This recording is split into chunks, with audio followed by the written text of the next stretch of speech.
समय के पन्नों को पीछे पलटें तो एक ऐसा गांव मिलता है जहां घर कच्चे थे पर रिश्ते फौलाद से भी ज्यादा मजबूत। रामपुर गांव।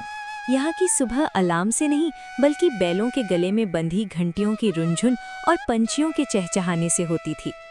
इसी गांव के एक कोने में एक कच्चा सा मकान था जिसके सामने नीम का एक विशाल पेड़ खड़ा था। ये घर था रामू का। रामू एक सीधा साधा किसान जिसके चेहरे पर मेहनत की लकीरें किसी नक्शे की तरह खिंची थीं। और उसका साथी था हीरा। हीरा एक ऐसा बैल जिसे देखकर लगता था कि कुदरत ने उसे बड़े फुर्सत से गढ़ा है। ऊंचा कद, मजबूत कंधे और ऐसी सफेद खाल जैसे ताजा मक्खन। क्यों रे हीरा, आज नींद जल्दी खुल गई तेरी? देख तो सही, अभी लाली भी पूरी नहीं फूटी आसमान में और तू खूंटा उखाड़ने को तैयार है। मैं अच्छा समझ गया, तुझे भूख लगी है। रुक, सुमित्रा को जगाता हूँ, फिर तुझे बढ़िया सानी खिलाऊंगा। आज हमें बड़े खेत की जुताई शुरू करनी है, याद है ना? पिछले साल उस खेत में हमें धोखा दिया था, पर इस बार मुझे तुझ पर भरोसा है। रामू के घर की दहलीज पर सुमित्रा खड़ी थी, हाथ में पीतल का लोटा और आंखों में ममता। वो चुपचाप अपने पति और उस जानवर के बीच के अनोखे प्यार को देख रही थी। अरे ओ जी, अब बैल से ही बातें करते रहोगे या घर के अंदर भी आओगे? सुबह की चाय ठंडी हो रही है और हीरा के लिए मैंने रात को ही दाना भिगो दिया था, उसे दे दो। सुमित्रा, तुम मान या न मान, ये हीरा हमारी बातें सब समझता है। देख कैसे गर्दन हिला रहा है। इसे पता है कि आज घर में खुशी का दिन है।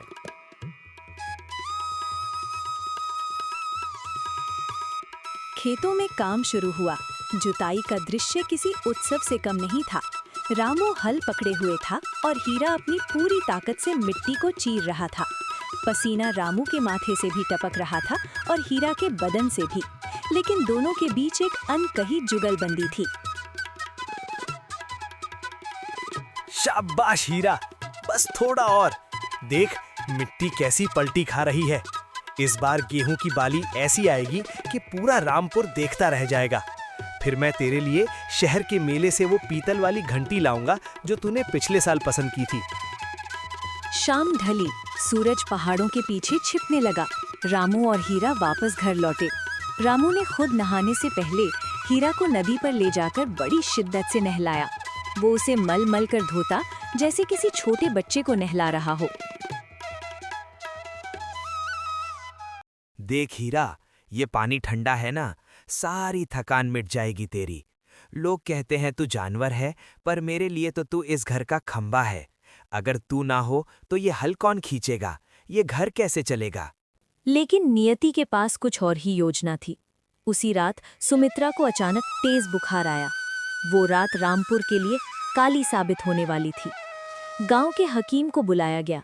हकीम ने नब्ज पकड़ी और उसका चेहरा उतर गया।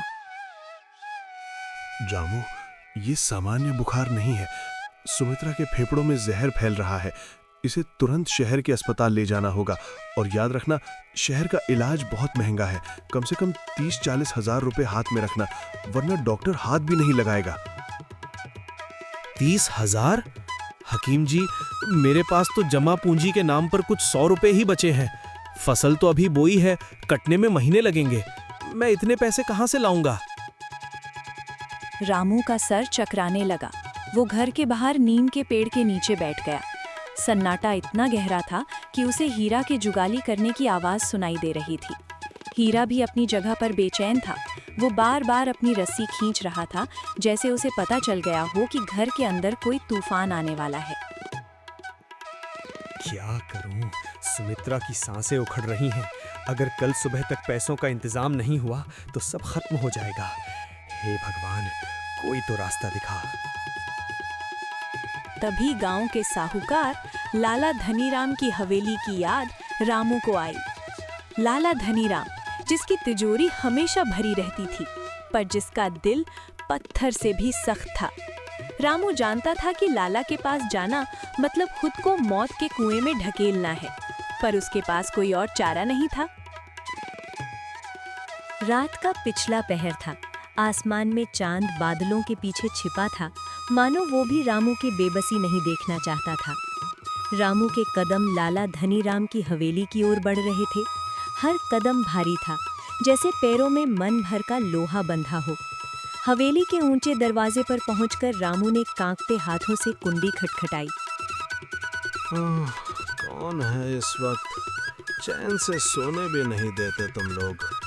अरे रामू, तू यहाँ इस वक्त? मालिक, अनर्थ हो गया। सुमित्रा की हालत बहुत खराब है। हकीम जी ने कहा है कि सुबह होने से पहले शहर नहीं ले गए तो वो नहीं बचेगी। मालिक, मुझे कुछ उधार चाहिए। उधार? रामू, पिछला लगान तो तूने अभी तक चुकाया नहीं, और ये अकाल के दिन मैं कोई धर्मशाला तो खोलकर बैठा नहीं हूँ। मालिक, आपकी गाय चरा दूंगा, आपकी बेगारी करूंगा, पर अभी मेरी सुमित्रा की जान बचा लीजिए। मुझे बस 30,000 रुपए दे दीजिए। लाला ने अपनी छोटी छोटी आंखों से रामू को देखा। वो जानता था कि रामू के पास सिवाय उस बैल के और कुछ नहीं है। लाला की नजर काफी समय से हीरा पर थी। वो उसे शहर के एक रईस व्यापारी को भारी मुनाफे पर बेचना चाहता था। देख रामू, मुझे तुझ पर तरस आ रहा है। पैसे मैं दे दूंगा और 1 पैसा ब्याज भी नहीं लूंगा, लेकिन मुझे बदले में कुछ चाहिए। क्या मालिक? मेरी जमीन? वो गिरवी रख लीजिए। तेरी उस सूखी जमीन का मैं क्या करूंगा? मुझे तेरा वो सफेद बैल चाहिए। हीरा, हीरा मुझे दे दे और 30,000 अभी नकद ले जा। हीरा? मालिक, वो तो मेरा बेटा है। वो मेरे बिना नहीं रह पाएगा। वो जानवर नहीं, मेरी आत्मा है मालिक। कुछ और मांग लीजिए। तो फिर सुमित्रा की आत्मा की शांति की दुआ कर रामू। जा, यहां से दफा हो जा। सुबह तक शायद वो भी ना रहे। रामू के कानों में सुमित्रा की खांसी की आवाज गूंजी। एक तरफ उसकी पत्नी की जिंदगी थी और दूसरी तरफ उसका वफादार साथी। रामू का सिर फटने लगा। उसने आंखें बंद की और उसे हीरा का चेहरा याद आया। अंततः ममता और कर्तव्य की जंग में मजबूरी जीत गई। ठीक है मालिक, हीरा आपका हुआ। मुझे पैसे दे दीजिए। रामू पैसे लेकर घर भागा। उसने सुमित्रा को एक बैलगाड़ी में लिटाया और शहर की ओर निकल पड़ा, लेकिन उसे हीरा से नजरें मिलाने की हिम्मत नहीं हुई। सुबह होते ही लाला के 2 लठैत भीमा और कालिया मोटे रस्से लेकर रामू के आंगन में पहुंचे।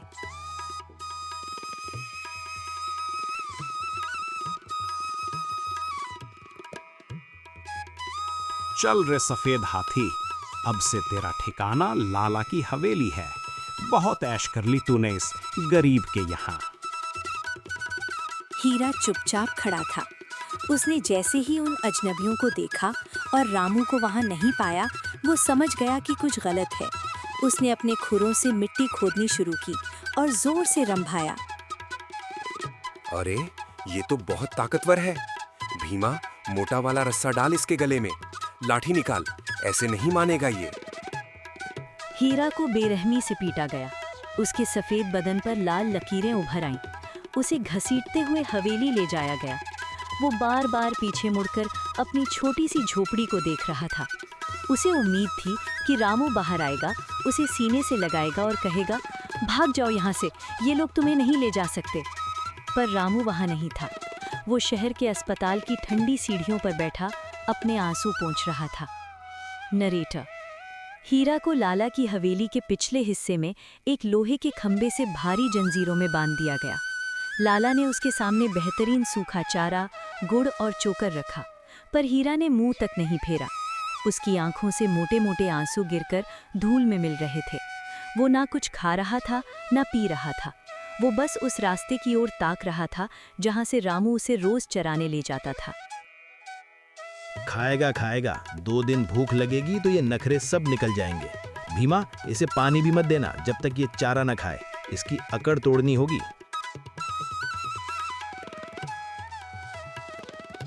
उधर शहर में सुमित्रा का इलाज शुरू हो गया था। डॉक्टर ने कहा कि वो बच जाएगी, पर उसे ठीक होने में समय लगेगा। रामू अस्पताल के गलियाले में दीवार से टिक कर बैठा था। उसकी जेब में सुमित्रा की दवाइयाँ थीं, पर उसके दिल में हीरा के लिए एक बड़ा सा सुराख हो चुका था। हीरा, मुझे माफ कर देना। मैंने अपनी खुशी के लिए तुझे नरक में भेज दिया। तू तो बोल भी नहीं सकता। किसी से क्या कहेगा? क्या तूने खाना खाया होगा? क्या तू मुझे ढूंढ रहा होगा? 2 दिन बीत गए। हीरा की हालत खराब होने लगी, पर उसकी वफादारी अडिग थी। वो बिना अन्न जल के खड़ा रहा। तीसरे दिन शाम को आसमान में काले बादल छाने लगे। हवाओं में एक अजीब सी ठंडक और कड़वाहट थी। रामपुर के लोगों को अंदाजा नहीं था कि आज की रात कुदरत अपना सबसे भयानक रूप दिखाने वाली है। बाप रे, इस जानवर में तो हाथी जैसी जान है। देख कालिया, इसकी गर्दन पर कैसी गठे पड़ गई हैं रस्सियों की। लाला ने कहा है कि इसे तब तक नहीं खोलना जब तक इसकी अकड़ ढीली ना पड़ जाए। अरे 2 दिन भूखा रहेगा तो सारी अकड़ गोबर बन जाएगी। चल, साला भूखा प्यासा मरेगा तो खुद ही मालिक के तलवे चाटेगा। हीरा अकेला था। उसके सामने पीतल के परात में शुद्ध अनाज और चोकर रखा था, जिसकी खुशबू किसी भी भूखे जानवर को पागल कर दे। पर हीरा ने उसकी तरफ देखा तक नहीं। उसने अपनी नथुने फुलाई और हवा को सूंघा। हवा में रामू के पसीने की गंध नहीं थी, न ही सुमित्रा की आवाज थी। वहां सिर्फ धूल और अकेलेपन का सन्नाटा था। मालिक, तुम मुझे यहाँ क्यों छोड़ गए? क्या मैंने खेत जोतने में कोई कमी की थी? क्या मैं थक गया था? मुझे ये खाना नहीं चाहिए। मुझे तुम्हारे हाथ का रूखा चारा चाहिए। मुझे वापस बुला लो मालिक।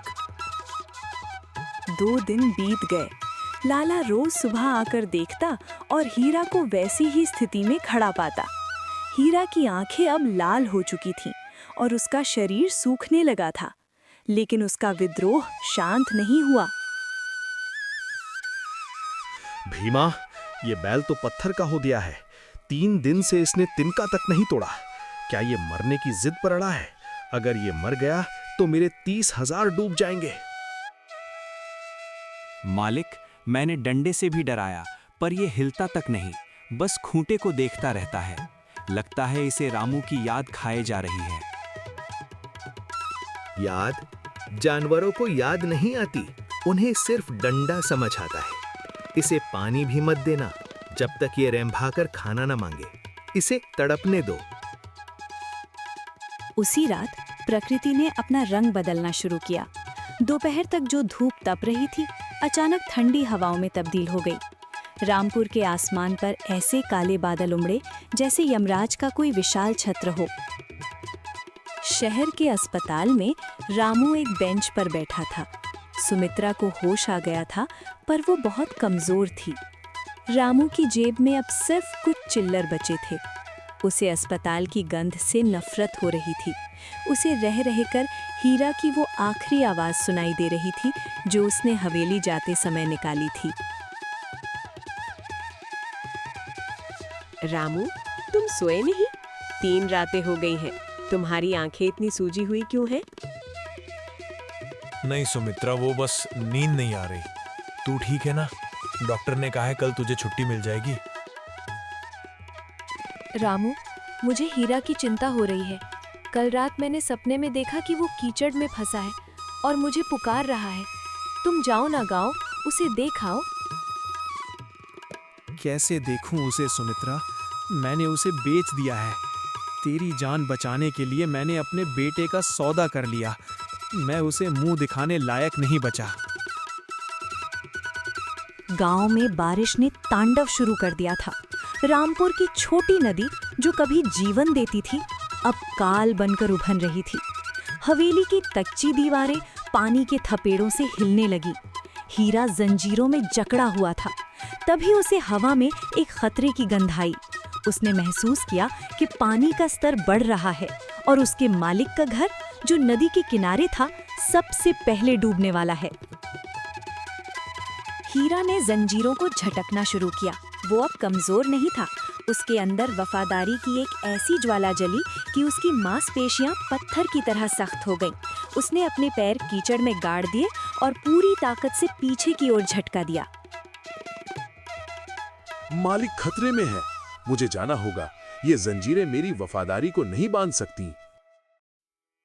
खंभा उखड़ गया, पर जंजीरें अभी भी हीरा की गले में थी। वो हवेली की दीवार तोड़ते हुए तूफान के बीच बाहर निकल गया। हीरा अब आजाद था, पर उसके सामने मौत का नाच नाचती हुई नदी थी। रात के 2 बज रहे थे। रामपुर गांव अब गांव नहीं, बल्कि एक विशाल समंदर बन चुका था। बिजली की हर कड़क के साथ जो नजारा दिखता वो रूह कपा देने वाला था। तैरते हुए छप्पर, डूबते हुए मवेशी और पानी की लहरों में अपनों को पुकारते लोग। हीरा, जिसके गले में अभी भी हवेली के खंभे का टूटा हुआ हिस्सा और भारी जंजीर लटक रही थी, पानी के तेज बहाव के बीच खड़ा था। उसके शरीर से खून बहकर बारिश के पानी में मिल रहा था, लेकिन उसकी नजरें सिर्फ एक दिशा में थीं, नदी के उस पार जहां रामू की झोपड़ी थी। हीरा ने पानी में छलांग लगा दी। जंजीर का भार उसे नीचे खींच रहा था। लहरें उसे पत्थरों से टकरा रही थी, लेकिन हीरा की इच्छा शक्ति हिमालय से भी ऊंची थी। वो तैर नहीं रहा था, वो मौत से लड़ रहा था। उधर शहर से गांव की ओर पैदल ही भागा आ रहा रामू नदी के मुहाने पर पहुंच चुका था। उसने देखा कि उसका पूरा घर पानी में समा चुका है। वो पागलों की तरह पानी में घुस गया। हीरा, सुमित्रा, सब खत्म हो गया। भगवान, तूने मुझसे मेरा हीरा छीना, अब मेरा घर भी छीन लिया। मुझे भी ले ले, मुझे अब और नहीं जीना। ये आवाज हीरा नहीं, है मेरा वहम होगा। हीरा तो लाला की कैद में है। तभी रामू ने देखा कि एक सफेद साया लहरों को चीरता हुआ उसकी ओर बढ़ रहा है। वो हीरा था। उसके गले की जंजीर पानी में नागिन की तरह लहरा रही थी। हीरा ने रामू के पास पहुंचकर अपने दांतों से रामू के कुर्ते को कंधे से पकड़ लिया। हीरा, तू आ गया? तू अपनी जंजीरें तोड़कर आ गया? देख हीरा, मैं डूब रहा हूँ। मुझे छोड़ दे बेटा, तू अपनी जान बचा ले। तू आजाद है, भाग जा यहाँ से। अगले 20 मिनट तक रामू और हीरा के बीच और पानी के काल के बीच एक ऐसा संवाद हुआ जो बिना शब्दों के था। हीरा डूबता, फिर ऊपर आता, रामू को संभालता और आगे बढ़ता। अंततः हीरा ने रामू को गांव के उस ऊंचे टीले की मिट्टी पर ला पटका जहां बाढ़ का पानी नहीं पहुंच सका था। बच गए, हम बच गए हीरा। तूने फिर मुझे बचा लिया। मैंने तुझे बेचा, पर तूने मुझे खरीदा है अपनी जान देकर। हीरा टीले पर गिर पड़ा। वो बुरी तरह कांप रहा था। ठहर हीरा, मैं अभी किसी को बुलाता हूँ। कोई तो होगा यहाँ। बचाओ, कोई मदद करो। तभी वहां लाला धनीराम अपने लठैतों के साथ पहुंचा। वो अपनी हवेली डूबने के डर से ऊंचे स्थान पर आया था। उसने देखा कि उसका महंगा बैल अधमरी हालत में रामू के पास पड़ा है। पकड़ो इसे, ये मेरा माल है।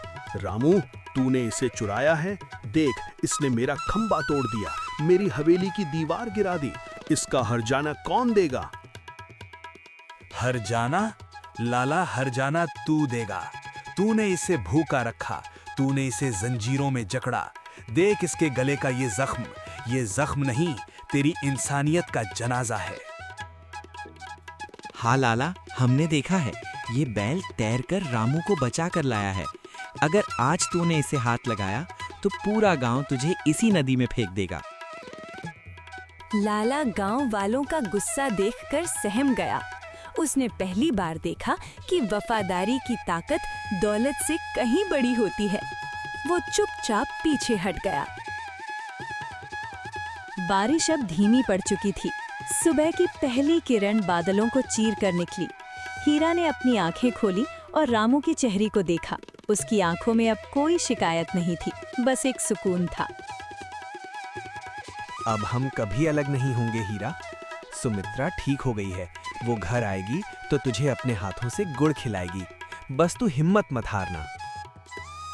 हीरा ने अपनी पूंछ धीरे से हिलाई, मानो कह रहा हो, मेरा काम पूरा हुआ मालिक। उसने गहरी सांस ली और रामू के गोद में अपना सिर टिका दिया। सूरज की सुनहरी किरणें अब टीले पर फैल चुकी थीं। पानी धीरे धीरे उतर रहा था, पर रामपुर की मिट्टी आज एक महान बलिदान की गवाह बन चुकी थी। रामू हीरा का सिर अपनी गोद में लिए बैठा था। उसे लग रहा था कि हीरा बस थक कर सो गया है, पर जब हीरा के शरीर की गर्माहट कम होने लगी और उसकी धड़कनें खामोश हो गईं, तो रामू का कलेजा फट पड़ा। नहीं हीरा, आंखें खोल बेटा, देख सूरज निकल आया है। अब कोई लाला तुझे नहीं ले जाएगा। तू आजाद है हीरा, तू आजाद है। उठ, हमें घर जाना है। सुमित्रा तेरा इंतजार कर रही होगी। पूरा गांव वहां जमा था। लाला धनीराम भी दूर खड़ा अपनी गीली आंखों से ये दृश्य देख रहा था। उसने चुपचाप अपने पास रखे जमीन के कागजात और वो सौदा फाड़ दिया। आज एक जानवर ने उसे सिखा दिया था कि दौलत से जिस्म खरीदा जा सकता है, रूह नहीं। रामू, मेरा हीरा कहाँ है? देखो, मैं उसके लिए गुड़ और ताजा चारा लाई हूँ। हीरा, उठो ना। रामू और सुमित्रा ने हीरा को उसी नीम के पेड़ के नीचे दफनाया जहां वो बचपन से बंधता था। रामू ने उसके गले से वो खूनी जंजीर निकालकर लाला के चरणों में फेंक दी और प्रण लिया कि वो अपनी बाकी जिंदगी बेजुबान जानवरों की सेवा में बिताएगा।